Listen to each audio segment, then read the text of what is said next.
स्वागत है दोस्तों आप सभी का एक और गीता ज्ञान के त्रयोदशों अध्याय में यानी कि 13वें अध्याय में। आप लोगों ने 12वें अध्याय का कथा अब तक सुन चुके हैं, तो अब यहाँ से मैं आप लोगों को 13वें अध्याय का कथा सुना रहा हूँ। भगवान श्री कृष्ण बोलते हैं कि हे अर्जुन, यह शरीर क्षेत्र नाम से कहा जाता है और इसको जो जानता है उसको क्षेत्रज्ञ इस नाम से उनके तत्व को जानने वाला ज्ञानी जन कहते हैं।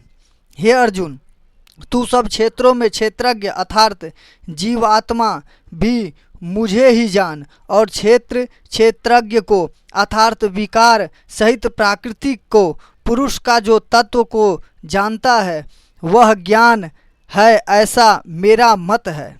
अब जिसे क्षेत्र किसे कहते हैं, जैसे खेत में बोए हुए बीजों का उनके अनुरूप फल समय पर प्रकट होता है, वैसे ही इसमें बोए हुए कर्मों के संस्कार रूप बीजों का फल समय पर प्रकट होता है, इसलिए इसका नाम क्षेत्र कहा गया है। वह क्षेत्र जो और जैसा है तथा जिन विकारों वाला है और जिस कारण से हुआ है, वह सब क्षेत्रज्ञ भी जो और जिस प्रभाव वाले हैं, वह सब संक्षेप में मुझसे सुन।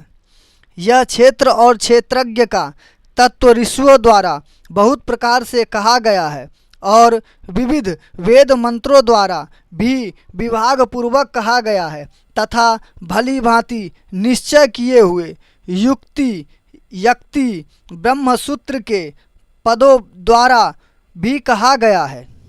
5 महाभूत अहंकार, बुद्धि और मूल प्राकृतिक भी तथा 10 इंद्रियां, एक मन और 5 इंद्रियों के विषय अर्थात शब्द, स्पर्श, रूप, रस और गंध तथा इच्छा, द्वेष, सुख, दुख, स्थूल देह का पिंड, चेतना और घृति, इस प्रकार विकारों के सहित यह क्षेप संक्षेप में कहा गया है।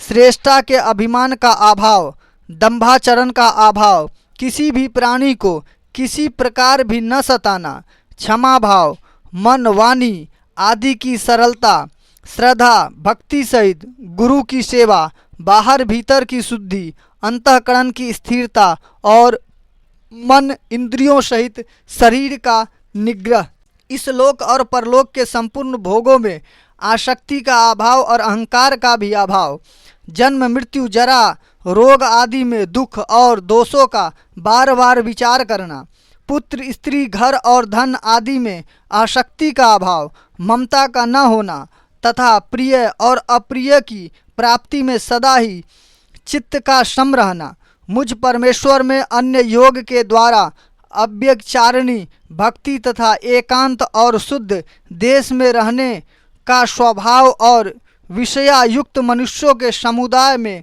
प्रेम का न होना, अध्यात्म ज्ञान में नित्य स्थिति और तत्व ज्ञान के अर्थात रूप परमात्मा को ही देखना, यह सब ज्ञान है और जो इससे विपरीत है वह अज्ञान है, ऐसा कहा गया है। जो जानने योग्य है तथा जिसको जानकर मनुष्य परमानंद को प्राप्त होता है उसको भली भांति कहूँगा।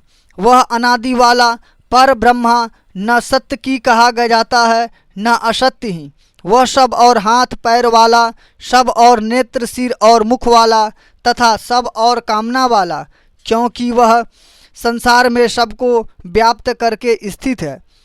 वह संपूर्ण इंद्रियों के विषय को जानने वाला है, परंतु वास्तव में सब इंद्रियों से रहित है तथा आसक्ति रहित होने पर भी सबका धारण पोषण करने वाला और निर्गुण होने पर भी गुणों को भोगने वाला है। वह चराचर सब भूतों के बाहर भीतर परिपूर्ण है और चर अचर भी वही है, और वह सूक्ष्म होने से अभिज्ञेय है तथा वह अति समीप में और दूर में भी स्थित वही है। वह परमात्मा विभाग रहित एक रूप से आकाश के सदृश परिपूर्ण होने पर भी चराचर संपूर्ण भूतों में अभक्त तथा स्थित प्रतीत होता है तथा वह जानने योग्य परमात्मा विष्णु रूप से भूतों को धारण पोषण करने वाला और रुद्र रूप से संहार करने वाला तथा ब्रह्मा रूप से सबको उत्पन्न करने वाला है। जो परब्रह्मा ज्योतियों का भी ज्योति एवं माया से अत्यंत परे कहा जाता है, वह परमात्मा बोध स्वरूप जानने के योग्य एवं तत्व ज्ञान से प्राप्त करने योग्य है और सबके हृदय में विशेष रूप से स्थित है। इस प्रकार क्षेत्र तथा ज्ञान और जानने योग्य परमात्मा का स्वरूप संक्षेप से कहा गया है। मेरा भक्त इसको तत्व से जानकर मेरे स्वरूप को प्राप्त होता है। प्राकृतिक और पुरुष इन दोनों को ही तू अनादि जान और राग द्वेष आदि विकारों को तथा त्रिगुणात्मक संपूर्ण पदार्थों को भी प्राकृतिक से उत्पन्न जान।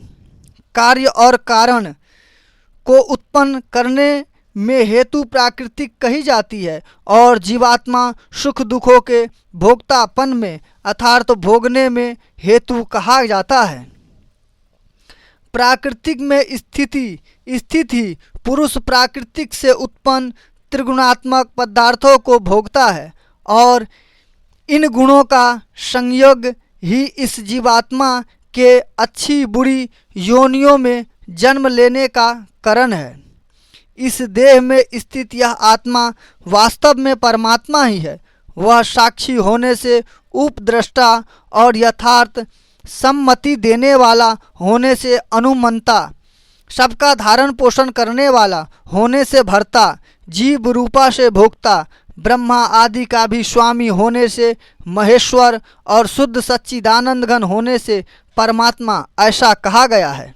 इस प्रकार पुरुष को और गुणों के सहित प्राकृतिक को जो मनुष्य तत्व से जानता है, वह सब प्रकार से कर्तव्य कर्म करता हुआ भी फिर नहीं जन्मता। इस परमात्मा को कितने ही मनुष्य तो शुद्ध हुई सूक्ष्म बुद्धि से ध्यान के द्वारा हृदय में देखते हैं, अन्य कितने ही ज्ञान योग के द्वारा और दूसरे कितने ही कर्म योग के द्वारा देखते हैं अर्थात प्राप्त करते हैं। परंतु इनसे दूसरे अर्थात जो मंद बुद्धि वाले पुरुष हैं, वे इस प्रकार न जानते हुए दूसरों से अर्थात तत्व से जानने वाले पुरुषों से सुनकर ही तदनुसार उपासना करते हैं और वे श्रवण पारायण पुरुष भी मृत्यु रूप संसार सागर को निसंदेह तर जाते हैं।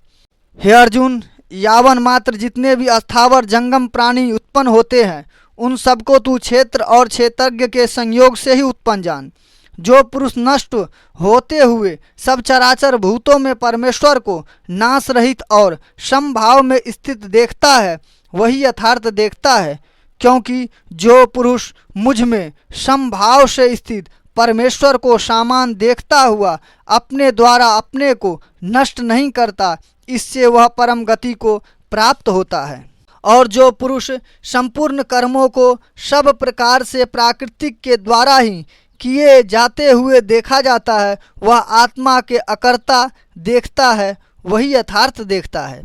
जिस क्षण यह पुरुष भूतों के पृथक पृथक भाव को एक परमात्मा में ही स्थित तथा उस परमात्मा में ही संपूर्ण भूतों का विस्तार देखता है, उसी क्षण वह सच्चिदानंद घन ब्रह्मा को प्राप्त हो जाता है। हे अर्जुन, अनादि होने से और निर्गुण होने से यह अविनाशी परमात्मा शरीर में स्थित होने पर भी वास्तव में न तो कुछ करता है और न ही लिप्त ही होता है। जिस प्रकार सर्वत्र व्याप्त आकाश सूक्ष्म होने के कारण लिप्त नहीं होता, वैसे ही देह में सर्वत्र स्थित आत्मा सगुण होने के कारण देह के गुणों से लिप्त नहीं होता। हे अर्जुन, जिस प्रकार एक ही सूर्य इस संपूर्ण ब्रह्मांड को प्रकाशित करता है, उसी प्रकार एक ही आत्मा संपूर्ण क्षेत्र को प्रकाशित करता है। इस प्रकार क्षेत्र और क्षेत्रज्ञ के भेद को तथा कार्य सहित प्राकृतिक से मुक्ति होने को जो पुरुष ज्ञान नेत्रों के द्वारा तत्वों से जानते हैं, वे महात्मा जन परम ब्रह्मा परमात्मा को प्राप्त होते हैं। ओम तत्सदिति श्रीमद्भागवत गीता सुपनिषत्सु ब्रह्म विद्यायां योग शास्त्रे श्री कृष्ण अर्जुन संवादे क्षेत्र क्षेत्रज्ञ विभागे योगो नाम 13 अध्याय। मिलेंगे आप लोगों से अगले कहानी में। चैनल को सब्सक्राइब कर दे। Bye bye.